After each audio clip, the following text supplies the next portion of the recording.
Aku tidak tahu apa yang harus aku lakukan saat ini. Raka menghilang adalah di luar kendaliku. Aku merasa kasihan melihat ibunya. Tapi aku juga merasa bersalah terhadap Raka. Aku tahu bagaimana perasaan Raka saat ini. Namun tidak seharusnya dia pergi tanpa memberi kabar apapun kepada kami. Dan bagaimanakah akhirnya kisahku bersama Raka?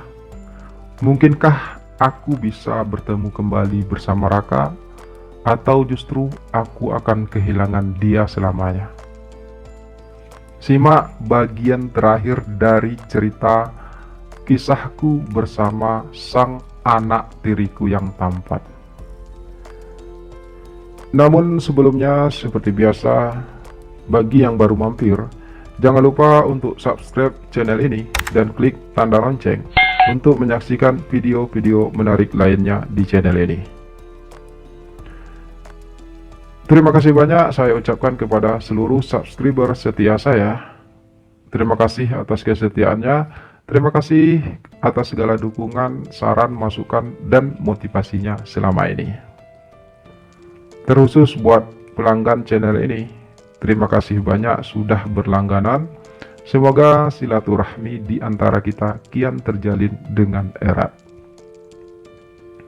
Dan bagi Anda yang ingin berlangganan ataupun bergabung bersama channel ini, silakan klik tombol gabung di bawah ini atau bisa langsung di deskripsi video ini. Dapatkan berbagai keuntungan istimewa dengan berlangganan channel ini. Di antaranya, Anda akan mendapatkan nomor WhatsApp khusus dari kami, serta video-video eksklusif dari kami. Dan tentu saja berbagai fitur-fitur istimewa lainnya khusus untuk pelanggan channel ini. Jadi silahkan bergabung ya. Terima kasih.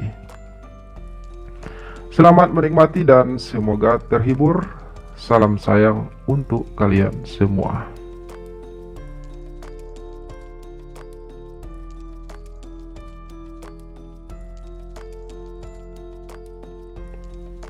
Raka akhirnya kembali. Setelah 3 hari dia menghilang. Dia kembali dengan tampang tanpa merasa bersalah sedikitpun. Tak dihiraukannya, ibunya yang menangis menyambut kepulangannya. Dia langsung menuju kamarnya seolah-olah tidak terjadi apa-apa. Aku merasa kesal melihat tingkah Raka.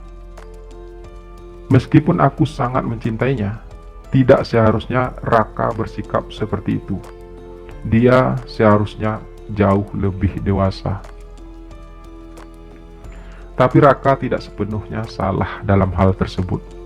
Aku yang menyebabkan dia bertindak seperti itu. Meski aku juga tidak pernah memintanya untuk juga jatuh cinta padaku. Tapi semua sudah terlanjur terjadi.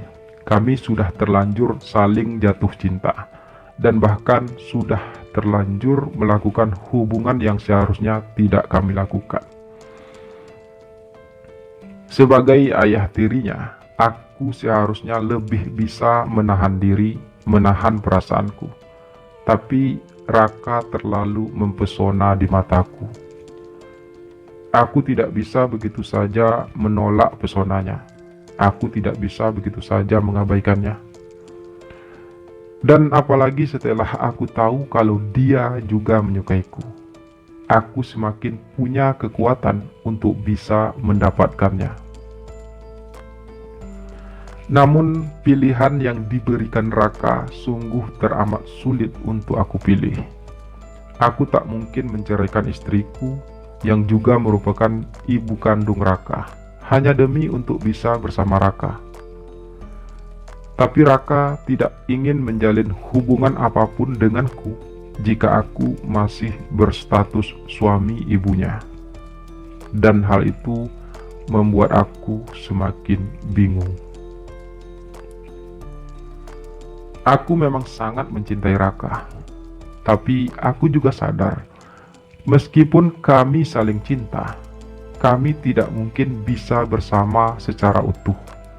Tidak ada yang bisa menerima hubungan seperti itu. Tidak satupun.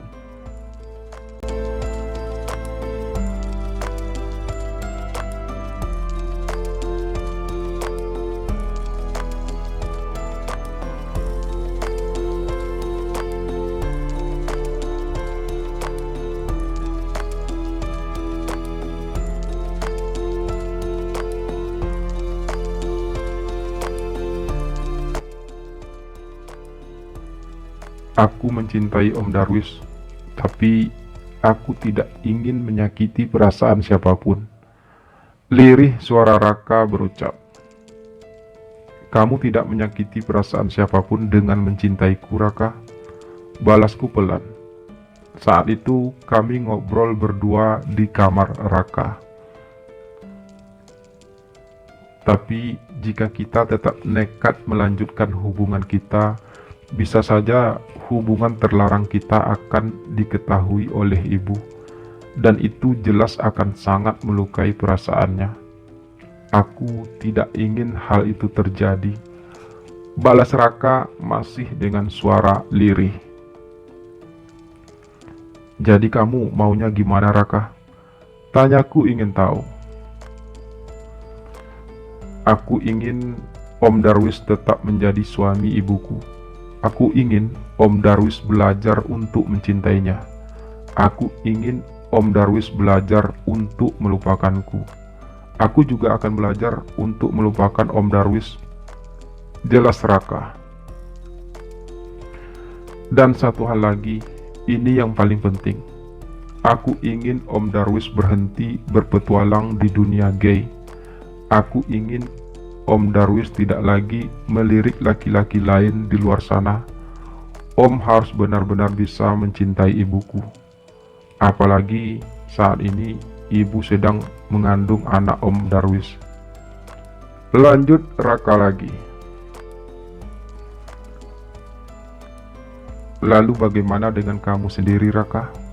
Apa kamu bisa berubah? Kamu mungkin bisa melupakan Om, tapi kamu tidak akan bisa menolak godaan laki-laki di luar sana. Balasku ringan. Aku akan belajar untuk melupakan Om Darwis, dan itu hanya bisa aku lakukan kalau aku tidak berada di sini lagi, ucap Raka. Maksud kamu? Tanyaku dengan sedikit mengerutkan kening. Aku akan pindah kuliah keluar kota, Om. Aku sudah sampaikan hal itu pada ibu, dan ibu juga sudah setuju. Dengan begitu, kita akan lebih mudah untuk saling melupakan. Jelas Raka lagi. Setengah hatiku tidak setuju dengan keputusan Raka tersebut. Biar bagaimanapun, aku sangat mencintainya, dan aku tidak ingin kehilangan dia. Meskipun aku tidak bisa memilikinya seutuhnya, tapi setidaknya jika Raka masih tinggal bersama kami, aku masih bisa melihatnya, menatap wajah teduhnya setiap hari. Namun seperti yang Raka katakan, aku memang harus belajar untuk melupakannya. Aku memang harus belajar untuk mencintai Ranti, istriku, ibunya Raka, yang sekarang sedang mengandung anakku. Cinta memang tak selamanya harus memiliki. Cinta tak selamanya harus bersama.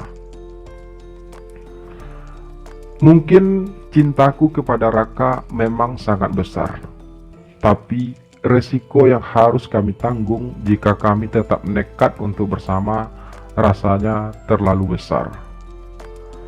Seperti yang Raka pernah katakan, kalau saja aku ini bukanlah ayah tirinya, mungkin ceritanya akan berbeda. Mungkin kami bisa tetap bertahan dengan hubungan kami. Tapi kenyataannya, Raka adalah anak tiriku. Dan jelas hal itu akan mengandung risiko yang sangat besar jika kami nekat untuk tetap bersama. Apalagi saat ini usiaku sudah tidak muda lagi. Aku juga bakal menjadi seorang ayah. Jadi memang mungkin lebih baik aku mengikuti saran dari Raka. Sejak memutuskan menikah dengan Ranti, istriku sekaligus ibunya Raka, aku sudah bertekad untuk berubah. Namun kehadiran Raka mampu mengendurkan tekadku tersebut. Namun sekarang, aku sudah tidak punya harapan apa-apa lagi kepada Raka. Dia telah membuat keputusan hidupnya sendiri, dan aku harus menerimanya sebagai sebuah keputusan yang terbaik.